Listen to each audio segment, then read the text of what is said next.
31 billion dollar لگا کر امریکہ نے یہ بوئنگ C-17 طیارہ بنایا تھا، جس میں ہیوی مقدار میں فوج آ سکتا ہے اور ایک جگہ سے دوسری جگہ پر وہ ہیوی مقدار میں فوج لے جا سکتا ہے۔ ابھی افغانستان میں بھی آپ نے بوئنگ C-17 دیکھا تھا جس سے لوگ گر رہے تھے اوپر سے، اس کے اندر بھی بہت تعداد میں لوگ بیٹھے تھے۔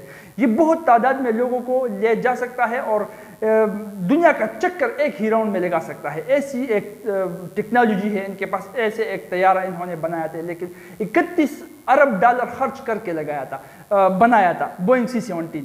چائنا نے کیا کر لیا، محض کچھ ملین ڈالرز ایک ہیکر کے اوپر لگا دیا، شاید اس ہیکر کا نام سوبن تھا، اس نے اپنے ساتھ اور ہیکرز اکٹھے کر لیا اور اس طرح سے اس ملین ڈالرز میں اس بلین ڈالرز کی ٹیکنالوجی کو چرا لیا، اور اب چائنا کے پاس بھی وہی بوئنگ طیارہ، اس جیسا بوئنگ طیارہ موجود ہے۔ تو اربوں ڈالرز ایک ملک جو ٹیکنالوجی میں آگے ہے، جو دوسرے فیلڈز میں بھی آگے ہے، وہ بنا لیتا ہے اور کچھ ملین ڈالرز خرچ کر کے چائنا یا دوسرے ممالک اس سے چرا سکتا ہے سائبر اٹیکس کے تھرو، تو اس کے لیول تک آپ پہنچتا ہے اور وہ بھی کم پیسوں میں۔ تو یا خود کو سپر پاورز کی لیول تک سائبر اٹیکس کے تھرو پہنچا سکتا ہے یا ایک ملک، یا سائبر اٹیکس کے تھرو اس کو گرا سکتا ہے۔ تو دونوں لحاظ میں ہی اپنے دشمن کو کمزور کر کے خود کو طاقتور قوی بنا سکتا ہے۔ تو یہ سائبر اٹیکس ہے۔ اس طرح سے ڈسٹرائنگ اکانومی کے ڈسٹرائی کر دو، ایک ملک کی اکانومی کو، اقتصاد کو، مطلب مالی حالات سے اگر ایک ملک کو آپ تباہ و برباد کر دو تو وہ خود آپ کے قدموں میں آ کر گر جائے گا، وہ خود آپ کا غلام بن جائے گا۔ تو اس طرح سے بھی آپ جنگ جیت سکتے ہو۔ جس طرح سے یونائٹڈ اسٹیٹس سینکشنز لگاتا ہے، جس طرح سے اس نے سینکشنز ابھی یوکرین اور رشیا کے وار میں رشیا پر لگانے کی کوشش کی، اس طرح سے دنیا کے مختلف ممالک میں اس نے جس کے ساتھ دشمنی بنی ہے اس پر سینکشنز لگائے ہیں۔ سینکشنز کا مطلب پابندیاں، اس کے ساتھ کوئی تجارت نہیں کرے گا، اس کے ساتھ کوئی تجارت نہیں کرے گا تو اس کی اقتصادی حالات خراب ہو جائے گی، وہ مالی طور پر خراب ہو جائے گا، اور جب مالی طور پر خراب ہو جائے تو امریکہ سے وہ کمزور بن جائے گا۔ امریکہ سے یونائٹڈ اسٹیٹس آف امریکہ سے کمزور بن گیا تو یونائٹڈ اسٹیٹس آف امریکہ اس سے جنگ جیت گیا، وہ قوی بن گیا۔ تو ایک ملک کی اگر آپ مالی حالات خراب کر دو کچھ بھی طریقے سے، اس کے ساتھ تجارت بند کر دو یا مطلب اس کے اندر کرپٹ پولیٹیکل لیڈرز داخل کر دو، جس طرح سے پاکستان کی اکانومی غرق اور بیڑا تباہ ہوا ہے وہ اپنے پولیٹیکل لیڈرز کی وجہ سے ہوا ہے۔ تو اگر اکانومی تباہ اور برباد ہو گئی تو ملک خود تباہ اور برباد ہو گیا، جنگ اس کا دشمن جیت گیا ڈائریکٹلی یا انڈائریکٹلی۔ دس از ڈسٹرائنگ اکانومی۔ اور اس کے بعد تھوڑا سا ملٹری انٹرونشن بھی ہو سکتا ہے، جب ضرورت آ جائے تو چھوٹے چھوٹے ٹولے سے فوج بھی آپ اندر داخل کر سکتے ہو اس کے اندر۔ تو مطلب مکس سارے کے سارے شامل ہے، چونکہ مکس سارے کے سارے یہ ٹیکنیکس جنگی حکمت عملیاں شامل ہے، تو اس پورے سے جو جنگی حکمت عملی وجود میں آ جاتی ہے اس کو ہم کہتے ہیں ہائبرڈ وارفیئر۔ بات سمجھ میں آ رہی ہے؟ اچھا، اب اس کے طریقے کیا ہیں، اس کے میتھڈز کیا ہے جس سے یہ ہائبرڈ وارفیئر لڑا جاتا ہے؟ سب سے پہلے ڈپلومیسی۔ دیکھو ڈپلومیسی ہے کیا چیز، سب سے پہلے اس کو سمجھو۔ ایک ملک دوسرے ملک کے ساتھ جس طریقے جس فن سے اپنے تعلقات اچھے کرتا ہے، اس فن کو، اس سائنس کو ہم کہتے ہیں ڈپلومیسی۔ اگر ایک ملک دوسرے ممالک کے ساتھ اچھے تعلقات رکھنے میں کامیاب ہو جائے تو اس کی ڈپلومیسی، اس کا مطلب اچھا ہے۔ اگر ایک ملک دوسرے ممالک کے ساتھ اچھے تعلقات بنانے میں ناکام ہو گیا تو اس کا مطلب اس کی ڈپلومیسی ٹھیک نہیں ہے۔ ڈپلومیسی کا آرٹ جو لوگ سنبھالتے ہیں ان کو ہم کہتے ہیں ڈپلومیٹس، جو بیرونی ممالک کا وزٹس کرتے ہیں، وہاں پر ان بیرونی ممالک کے ساتھ اپنے ملک کے تعلقات اچھے رکھتے ہیں، وہاں پر جب وہ چلے جائے اس کو ہم ڈپلومیٹک مشن کہتے ہیں، ان لوگوں کو ڈپلومیٹس کہتے ہیں، ٹھیک ہے۔ اور جب ایک ملک کے لوگ، مطلب یہ ڈپلومیٹس دوسرے ملک میں چلے جائے ایک مشن پر، جس کو ہم ڈپلومیٹک مشن کہتے ہیں، لیکن وہاں پر وہ پرماننٹ رہ جائے، پھر اس کو ہم ایمبیسی کہتے ہیں، اور ایمبیسی کے لیڈر کو ہم ایمبیسیڈر کہتے ہیں۔ بات سمجھ میں آ رہی ہے؟ اس ڈپلومیسی کا استعمال کر کے ہائبرڈ وارفیئر کے اندر ایک ملک دوسرے ملک کو شکست دے سکتی ہے۔ ایک ایگزامپل دیتا ہوں جس سے یہ لافیئر اور یہ فیک نیوز پروپیگنڈا بھی کافی حد تک آپ کو کلیئر ہو جائے گا۔ فار ایگزامپل، یہ یونائٹڈ اسٹیٹس نے حملہ کیا تھا عراق کے اوپر، کیا تھا، جس میں صدام حسین کو ان لوگوں نے مارا، پھر پھانسی دے دیا اس کو۔ تو یہ یونائٹڈ اسٹیٹ نے 30 کنٹریز کو خود کے ساتھ ملایا اور عراق کے اوپر حملہ بول دیا، عراق کو غرق اور تباہ کر دیا، جنگ یونائٹڈ اسٹیٹس جیت گیا۔ اب یہ یونائٹڈ اسٹیٹس نے کیا کیا، یہ خود عراق کو ڈائریکٹلی اکیلے، مطلب فیس ٹو فیس اس نے نہیں مارا، سب سے پہلے ڈپلومیسی کا سہارا لیا۔ ان 30 ممالک کو اس نے اس پر قائل کیا کہ عراق کے اندر ویپنز آف ماس ڈسٹرکشن ہے صدام حسین کے پاس، اور صدام حسین ایک بہت ہی خطرناک بندہ ہے، اتنے خطرناک بندے کے ساتھ اگر ویپنز آف ماس ڈسٹرکشن ہے تو یہ دنیا کو تباہ و برباد کر سکتا ہے. تو یہ ممالک کی ڈپلومیسی مطلب ان کے تعلقات عراق کے ساتھ خراب ہو گئے. جب ان کے تعلقات عراق کے ساتھ خراب ہو گئی تو عراق کے خود کی حالات خراب ہونے لگے, اور جب وہ خراب ہونے لگے تو وہ لوگ بڑکنے لگے, اور جب وہ لوگ بڑکنے لگے تو یہ یونائٹڈ اسٹیٹس اور 30 ممالک کو لے کر جو اس کے ساتھ اس کے حامی تھے, اس کے دوست تھے, ساروں نے مل کر اپنے پیسوں کو ملا کر, اپنے ویپنز کو ملا کر, اپنے فوجوں کو ملا کر عراق کے اوپر حملہ کر دیا اور عراق کو ختم کر دیا. اس طرح سے وہاں پر اب جو گورنمنٹ ہے وہ پرو یو ایس گورنمنٹ ہے. تو یہ ایک ڈپلومیسی کا سہارا لیا جا سکتا ہے اس طرح سے. اس طرح سے لا فیئر کیا چیز ہے؟ لا فیئر مطلب قانونی طور پر ایک ملک سے جنگ جیتنا. لا فیئر میں کیا ہوتا ہے, جو ججز ہوتے ہیں ان ججوں کو خرید لو. اب سمپل سی بات ہے, آپ نے ججوں کو خرید لیا ہے, ججز کو آپ نے خرید لیا ہے, تو ججز آپ کے حق میں فیصلہ کریں گی. جب قانون ججز آپ کے حق میں فیصلہ کرے تو آپ جیت گئے. سمپل سی بات ہے. اور انٹرنیشنل جو عدالت ہے اس کے تھرو مختلف ممالک چونکہ قانون کی پاسداری کریں گے, اس قانون کی پاسداری کے تحت وہ آپ کے ساتھ مل جائیں گے اور آپ کا دشمن تباہ ہو گیا. ایک ایگزامپل دیتا ہوں اس کا بھی, یہ بھی آپ اس میں لے سکتے ہو. قانونی طور پر یونائٹڈ اسٹیٹس نے ان سب کو قائل کیا تھا کہ اس عراق کے اندر ویپنز آف ماس ڈسٹرکشن ہے, جو کہ بعد میں فیک نیوز بھی نکلی. فیک نیوز کا بھی سہارا لیا جا سکتا ہے. جو سعودی عربیہ تھا, سعودی عربیہ کو بھی یہ دکھایا گیا تھا کہ آپ کے سرحدوں کے اوپر ٹینک اور ہیلی کاپٹر اور گنز اس کی طرف ڈائریکشن کیا گیا ہے عراق سے, اور یہ آپ کے اوپر بھی حملہ کر کے آپ سے یہ جو مقدس مقامات ہیں مکہ میں اور مدینہ منورہ میں یہ لینا چاہتا ہے. لیکن بعد میں پتہ چلا کہ وہ سیٹلائٹ سے بنائی گئی تصویریں تھی, وہ بھی ریئل نہیں تھی, وہ بھی فیک نیوز تھا. تو بہرحال ڈپلومیسی جو تھی, جو تعلقات تھی سعودی عربیہ کی, وہ بھی عراق کے ساتھ خراب ہو گئے, حالانکہ سنی تھے دونوں. اور اس طرح سے قانونی طور پر دنیا سے یہ یونائٹڈ اسٹیٹس نے منظور کر دیا کہ عراق کے اوپر ہم نے حملہ بول دینا ہے. اس طرح سے لا فیئر نارتھ کوریا کے خلاف امریکہ نے استعمال کیا ہے. میں امریکہ کا اگزامپل بار بار اس لیے دیتا ہوں کہ ہائبرڈ وارفیئر کا سب سے زیادہ استعمال امریکہ نے ہی کیا ہے, یونائٹڈ اسٹیٹس نے ہی کیا ہے, اس لیے وہ سپر پاور بن چکا ہے. اب چائنا بھی کر رہا ہے اور رشیا بھی اس میں گھس رہا ہے, اس لیے وہ بھی سپر پاور بننے کی طرف بڑھ رہے ہیں. تو جو ملک اس کو سب سے پہلے سمجھ گیا کہ ہائبرڈ وارفیئر ہی بیسٹ وارفیئر ہے جس سے ہم سپر پاور بن سکتے ہیں, وہی سب سے پہلے سپر پاور بنے گا امریکہ کے بعد. دیکھو لا فیئر, نارتھ کوریا جو تھی اس نے ایٹم بم بنا لیا, کم جونگ اس کا ڈکٹیٹر ہے وہاں پر. اب یونائٹڈ اسٹیٹس نے دنیا کو اس پر قائل کر دیا کہ کم جونگ ہے پاگل, یہ کسی کو کسی بھی وقت یہ ایٹم بم مار سکتا ہے.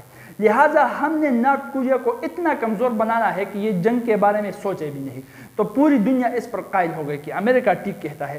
تو قانوناً طور پر امریکہ نے, یونائٹڈ اسٹیٹس نے دنیا کو اس پر قائل کر دیا کہ نارتھ کوریا کے ساتھ ہم نے تجارت کرنا ہی نہیں ہے. اس کے اوپر سینکشن لگا دی. جب اس کے اوپر سینکشن لگ گیا تو نارتھ کوریا کے ساتھ لوگوں کا, مختلف ممالک کا تجارت اس حد تک کم ہو گیا کہ نارتھ کوریا کے حالات ہی کچھ اور ہو گئے, وہ خراب ہو گیا. تو قانونی طور پر نارتھ کوریا کو خراب کر دیا امریکہ, اور نارتھ کوریا دشمن ہے تو نارتھ کوریا یہ جنگ ہار گئی, امریکہ جیت گیا. اس طرح افغانستان کے اندر جو 9/11 ہو گیا, افغانستان کے اندر کیا ہو گیا 9/11, وہ حملہ ہوا تھا نا ورلڈ ٹریڈ سینٹر کے اوپر. اب امریکہ کے اندر خود کے پروفیسرز ہیں واللہ العالم, ان کے مطابق کہ جارج بش نے یہ انسائٹ جب کیا ہے, یہ 19 عربی مطلب یہ حملہ کر ہی نہیں سکتے. بارڈر کے اندر جہاز کو گھسا کر پھر ورلڈ ٹریڈ سینٹر تک لا کر اس سے وہ ڈگر مارے, اس کے ساتھ ٹکرائے اور ورلڈ ٹریڈ سینٹر اس طرح سے گر جائے جس طرح سے گرا ہے, یہ ہو ہی نہیں سکتا. یہ انسائڈ جاب ہے, یہ اس کے اپنے پروفیسر کہتے تھے. لیکن امریکہ نے کیا کیا کہ 9/11 پر جو حملہ ہوا تھا وہ حملہ القاعدہ نے کیا تھا, اسامہ بن لادن نے کیا تھا. اس لیے دنیا کو قانوناً لا فیئر کا استعمال کر کے قانونی طور پر دنیا کو اس پر قائل کیا کہ یہ القاعدہ والے دہشت گرد ہے, اس کے ساتھ ہمیں لین دین نہیں کرتا. تو القاعدہ دنیا سے آئسولیٹ ہو گئی, القاعدہ کے اوپر پریشر بن گیا. اس طرح سے پھر امریکہ نے جا کر القاعدہ کے اوپر ملٹری انٹرونشن بھی کی اور اسامہ بن لادن کو بھی مار دیا. ان کے مطابق وہ کہتے ہیں کہ ایبٹ آباد میں مارا ہے, ایبٹ آباد آپریشن ہوا ہے, پتہ نہیں 3 بار تو وہ مارا گیا, پھر زندہ کیا گیا, پھر مارا گیا, پھر زندہ کیا گیا. اصل میں کسی کو حقیقت کا پتہ بھی نہیں ہے کہ حقیقت میں وہ کب مارا گیا ہے, ابھی بھی مارا گیا ہے یا زندہ ہے. تو القاعدہ کے ساتھ بھی انہوں نے یہی کیا. پھر افغانستان نے یہ حملہ کیا تھا, یا اس کے پاس اتنی کوئی مضبوط طاقت تھی کہ وہ ورلڈ ٹریڈ سینٹر تک پہنچ جائے, یہ کسی کو بھی ابھی تک پتہ نہیں چلا کس طرح سے ہوا. لیکن امریکہ کہتا ہے قانونی طور پر اس نے یہ پاس کیا کہ یہ ہوا تھا. تو یہ بھی نمبر سی جو ہے وہ فیک نیوز اور پروپیگنڈا. جھوٹی خبریں اور پروپیگنڈا کے تھرو آپ جنگ جیت سکتے ہو۔ اس میں سب سے زیادہ کردار سوشل میڈیا کا پھر مین اسٹریم میڈیا کا ہے۔ ایک ایگزامپل دیتا ہوں، مسلمانوں کے بارے میں یہ کہا جاتا ہے کہ یہ ٹیررسٹ ہے، جو کہ ایک فیک نیوز ہے۔ کیوں فیک نیوز ہے؟ دیکھو، پروپیگنڈا کس کو کہتے ہیں؟ اسی فیک نیوز کو اگر آپ بار بار ریپیٹ کر دو، بار بار ریپیٹ کر دو، اتنی بار ریپیٹ کر دو کہ لوگ اس کو سچ ماننے لگے کہ مسلمان دہشت گرد ہے، دہشت گرد ہے، دہشت گرد ہے۔ فیک نیوز بنا بنا کر پیش کر کے میڈیا پر ریپیٹ کر کے لوگ اس کو سچ ماننے لگیں گے۔ اب میں ایگزامپل دیتا ہوں، انڈیا کے اندر تامل ٹائیگرز ہوتے ہیں، کیا وہ مسلمان تھے؟ کتنی دہشت گردی انہوں نے کی تھی۔ اور نیپال کے اندر جو ماؤوادیز تھے، کیا وہ مسلمان تھے؟ کتنی دہشت گردی انہوں نے کی تھی۔ یونائٹڈ اسٹیٹس، کیا یہ مسلمان ہے؟ جس طرح سے یہ جنگیں کر رہا ہے اور سپر پاور بن گئے ہے، کیا یہ مسلمان تھے؟ یہ یونائٹڈ اسٹیٹ یا مسلمان ہے؟ نیوزی لینڈ کے اندر ایک مسجد کے اندر حملہ ہو جاتا ہے، وہ ایک عیسائی نکل آتا ہے، کیا وہ مسلمان تھا؟ لیکن نہیں، اس نیوز کو اتنا کوریج نہیں ملے گا، اس کو بار بار ریپیٹ نہیں کیا جائے گا۔ اور جہاں پر ایک مسلمان جس کا نام مسلمان ہے وہ ایک پٹاخہ بھی بول دے تو اس کو اس طرح سے فیک نیوز بنا کر بار بار ریپیٹ کیا جائے گا کہ پوری دنیا کو اب یہ لگنے لگا ہے میڈیا کی وجہ سے صرف کہ مسلمان دہشت گرد ہے۔ حالانکہ اس دنیا کا سب سے بہترین حل جارج برنارڈ شاہ کے مطابق، جو کہ ایک نوبل پرائز ونر ہے، مسلمان بھی نہیں ہے، اس طرح سے اور بھی جو نان مسلم اسکالرز ہیں، میں مسلمز کی بات نہیں کر رہا، نان مسلم اسکالرز ہیں، وہ خود ہی تسلیم کرتے ہیں کہ اس دنیا کے جو مسائل ہے اس کا واحد حل ہی اسلام کا سسٹم ہے، جو مظلوم کا ہاتھ تھام سکتا ہے، ظالم کے خلاف آواز بھی اٹھا سکتا ہے اور ہاتھ بھی اٹھا سکتا ہے، تو یہ اسلام ہے۔ تو مسلمان کس طرح سے دہشت گرد ہو سکتے ہیں؟ جو اسلام پر چل رہا ہو، جو پکے مسلمان ہو، جو مومن ہو۔ لیکن یہاں پر کیا دکھایا جا رہا ہے کہ اسلام ایک ایکسٹریمسٹ مذہب ہے، مسلمان دہشت گرد ہے، فیک نیوز اور پروپیگنڈا کے تھرو۔ تو 2 ارب مسلمان ہو کر بھی 2 ارب مسلمان دنیا پر سپر پاور نہیں بن سکے۔ مطلب اس وارفیئر میں بھی، ہائبرڈ وارفیئر کے اس ٹیکنیک کے تھرو انہوں نے مسلمانوں کو سپریس کر کے رکھا ہے، تو یہ بھی ایک ٹیکنیک ہے۔ اس طرح سے فارن گورنمنٹ مطلب وہی پولیٹیکل انٹرونشن ہے۔ پولیٹیکلی ایک ملک کے پولیٹکس کے اندر گھس کر اس کے پولیٹیکل لیڈرز کو اپنے قبضے میں لیا جائے، وہاں پر اس پولیٹیکل لیڈر کو سلیکٹ یا الیکٹ کیا جائے جو اس ملک کے دشمن جو ہے اس کے مطابق ہو۔ تو چونکہ اس کے پولیٹیکل لیڈرز اس سارے ملک کو چلا رہا ہے اور وہ پولیٹیکل لیڈرز اس ملک کے قبضے میں ہے، تو اس ملک کے قبضے میں یہ پورا ملک آ گیا۔ تو یہ فارن گورنمنٹ اندر لیا جا رہا ہے۔ جس طرح پاکستان کے اندر آج نعرے لگائے جا رہے ہیں، ہیش ٹیگ چلایا جا رہا ہے کہ امپورٹڈ حکومت نامنظور، مطلب ان لوگوں کا مطلب ہے کہ پاکستان کے اندر فارن گورنمنٹ آ چکی ہے، یہ یونائٹڈ اسٹیٹس کی گورنمنٹ ہے، یہ ہماری اپنی گورنمنٹ نہیں ہے، تو یونائٹڈ اسٹیٹس اس وارفیئر میں ان کے مطابق پاکستان سے جیت گیا ہے۔ اچھا، یہ ہوا ہائبرڈ وارفیئر اور اس کے ٹیکنیکس۔ پاکستان کے اوپر کس طرح سے حملے ہو چکے ہیں اس کو ذرا دیکھ لیتے ہیں، اس کے اوپر ذرا نظر ثانی کر لیتے ہیں۔ اکنامک اٹیک پاکستان کے اوپر ہوا ہے۔ پاکستان کو کتنی بار کوشش کیا گیا ہے کہ FATF کے بلیک لسٹ میں ڈالا جائے۔ FATF G7 ممالک نے بنایا ہے۔ FATF کے 3 لسٹ ہے، گرین لسٹ، گرے لسٹ اور بلیک لسٹ۔ گرین لسٹ کے اندر جو ہو اس کو IMF اور بھی ادارے قرضہ آسانی کے ساتھ دے سکتے ہیں۔ جو گرے لسٹ میں ہو اس کو اگر قرضہ دے تو اس کے اوپر بہت سے شرائط لگائیں گے، جس طرح سے پاکستان کے اوپر یہ لگا رہے ہیں کہ آپ نے سبسڈیز ہٹانی ہے، پیٹرول اور ڈیزل سے مہنگائی لانی ہے، مطلب آپ کے اکنامک سسٹم کو خود کے کنٹرول میں لے لے گا۔ جب آپ کے اکنامک سسٹم آپ کا جب ہی کسی اور کے کنٹرول میں ہو، اس کا مطلب آپ ہی اس کے کنٹرول میں ہو، آپ اس کے غلام بن گئے ہو۔ اور اگر بلیک لسٹ میں چلے جائے تو آپ کو کوئی قرضہ بھی نہیں دے گا، اگر کوئی قرضہ نہیں دے گا تو آپ کی اکانومی ہی کولیپس ہو سکتی ہے، اور جب اکانومی کولیپس ہو جائے تو اسٹیٹ کہاں پر رہ سکتا ہے۔ پاکستان ابھی تک بلیک لسٹ کو تو نہیں چڑھا لیکن گرے لسٹ کو چلا ہے، اور اس طرح سے IMF اس سے ڈیمانڈ کرتا ہے۔ اب بھی یہ جو ڈیمانڈ ہو رہے ہیں $8 بلین IMF کہتا ہے کہ میں دے رہا ہوں، لیکن ڈیمانڈ یہ ہے کہ پیٹرول کے پرائس کے اوپر جو $43 سبسڈی ہے اس کو ہٹانا ہے، ڈیزل کے پرائس کے اوپر $86 جو سبسڈیز ہے اس کو ہٹانا ہے، مطلب آپ کی اکانومی ہمارے کنٹرول میں ہوگی، ہماری مرضی سے چلے گی، آپ اپنی مرضی نہیں کرو گے۔ تو اکنامک اٹیک ہے۔ پولیٹیکل اٹیک ہوا ہے۔ پولیٹیکل اٹیک یہ جو گورنمنٹ امپورٹڈ حکومت نامنظور کی میں نے بات کی ہے، یہی کہہ رہے ہیں کہ یونائٹڈ اسٹیٹس نے پاکستان کے اندر مختلف جگہوں پر، جس طرح سے ایوب خان پرو امریکن گورنمنٹ تھا، ضیاء الحق جب آ گیا وہ بھی پرو امریکن تھا، مشرف جو آ گیا وہ بھی پرو امریکن تھا، تو یہ کہتے ہیں یہ آج کا بھی جو حکومت آیا ہے یہ بھی پرو امریکن ہے، اس لیے امریکہ کی حکومت ہے، تو پولیٹیکلی امریکہ نے پاکستان کے اندر انٹرونشن کی ہے۔ اسی طرح سے پاکستان کے اوپر مختلف پولیٹیکل اٹیکس ہوئے ہیں، اس طرح سے پاکستان کسی اور کے قبضے میں چلا گیا ہے۔ ریلیجیس اٹیکس تو پورے مسلمانوں کے اوپر ہوتے ہیں، سیکٹرینزم، فرقواریت، سیکٹر، یہ نظم، فرقواریت کی لعنت، جس کے بارے میں حضور صلی اللہ علیہ وسلم نے پیشن گوئی کی تھی اور خود بتایا تھا کہ میرے بعد تم فرقے بہت زیادہ، تضاد بہت زیادہ دیکھو گے۔ حجت الوداع میں فرمایا تھا اور کہا تھا کہ اس وقت آپ نے دو چیزیں فالو کرنی ہے اسٹرکٹلی، ایک کتاب اللہ جو اللہ کی کتاب ہے، اس میں ہدایت ہے، اس میں نور ہے، اور دوسرے اس کے رسول کے سنت، ان دونوں کو مطلب حدیث، ان دونوں کو اسٹرکٹلی فالو کرنا ہے تو آپ ایک ہو سکتے ہو۔ اور وہی امت نے غلطی کی ہے کہ ان دونوں کو چھوڑا ہے، اس لیے سیکٹرینزم کا شکار ہو چکے ہیں۔ اور یہی سیکٹرینزم، ڈیوائڈ اینڈ رول، برٹش کا اپنا رول تھا کہ اس کے اندر فرقے بناؤ، ان کو ڈیوائڈ کر دو، پھر اس کے اوپر رول کر دو۔ ظاہر سی بات ہے اتفاق میں برکت ہے، جب اتفاق نہ ہو تو برکت کہاں سے آئے گی؟ برکت نہ ہو تو آپ ٹوٹ جائیں گے۔ جب آپ خود ہی ٹوٹ گئے ہیں تو دشمن کو تو مطلب حلوہ کھانا ہو گیا اس کے لیے، جب آپ کے اوپر وہ حکومت کرنا چاہے کر سکتا ہے۔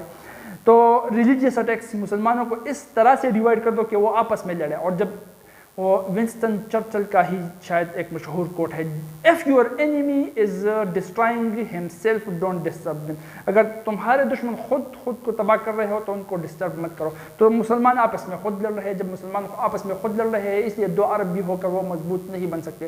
ان کو لڑوایا ہی نہیں غیروں نے ہے، لیکن یہ اس چال کو سمجھ نہیں سکتے۔ حضور صلی اللہ علیہ وآلہ وسلم کے بات پر اگر ہم عمل کریں، قرآن اور حدیث کو فالو کریں تو پھر سے ہم اکٹھے ہو سکتے ہیں۔ اس طرح سے ریلیجیس اٹیک کر کے بھی ایک ملک کو، ایک قوم کو ڈیوائڈ کیا جا سکتا ہے، اس کے اوپر رول کیا جا سکتا ہے۔ یہ ہوا ہائبرڈ وارفیئر۔ جزاکم اللہ خیرا و احسن الجزاء۔